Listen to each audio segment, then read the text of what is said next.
According to a 2018 survey by UNICEF, 8 out of 10 children in Malaysia experience bullying at school. Today, I speak with Ms. Ellis Lee, Chief Executive at Kingsley International School, on ways to identify bullying culture and how to eventually eliminate it in schools.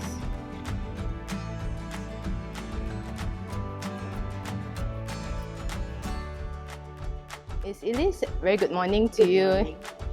So I will talk to you about this very important topic that I feel not a lot of parents know about or are aware about.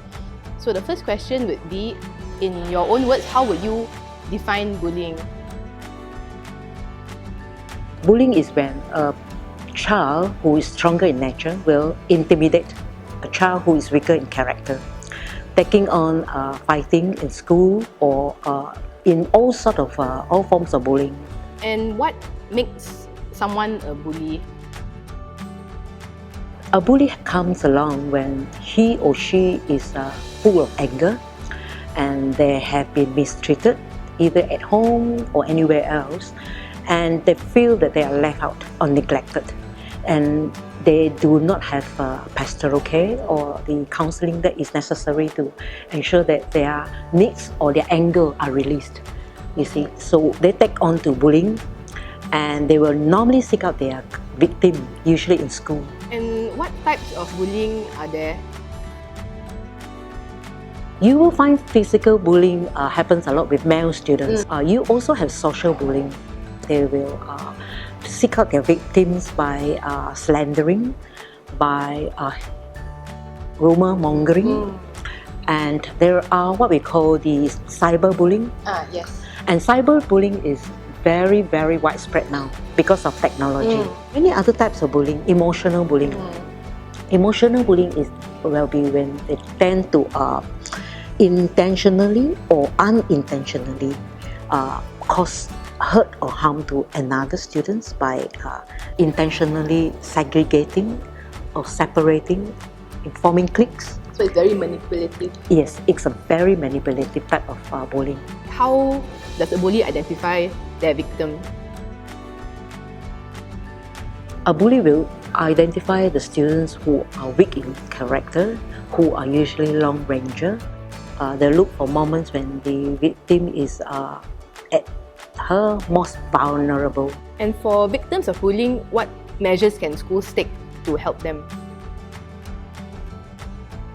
In school, the counselors will step in to find out what makes the victim become a victim. Sometimes we will advise the victim, you have to stand up. You have to do reporting. We offer counseling to the victim too. We offer counseling to the so-called bullies. We tend to put them across on an open arena whereby they do a confrontation.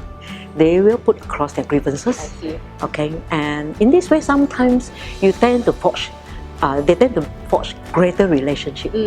What is your advice for parents on how they can help their children at home if they've experienced bullying in school?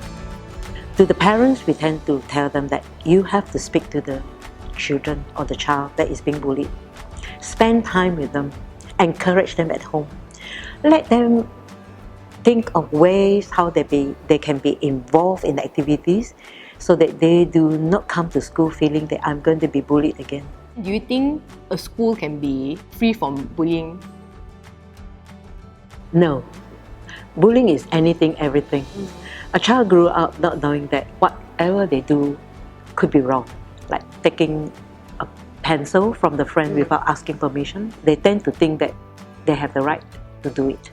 And in school, what we do is we incorporate all these sort of learnings in our topics. Sometimes we will incorporate anti-bullying speeches. In assemblies, children are encouraged to talk about anti-bullying. Okay. It could be why they think bullying is wrong and what does bullying do to them. If you can encourage all children to know and to speak from their own individual mind, you also are encouraging other kids to learn. Thank you, Ellis, so much for sharing your expertise and advice on the topic of bullying.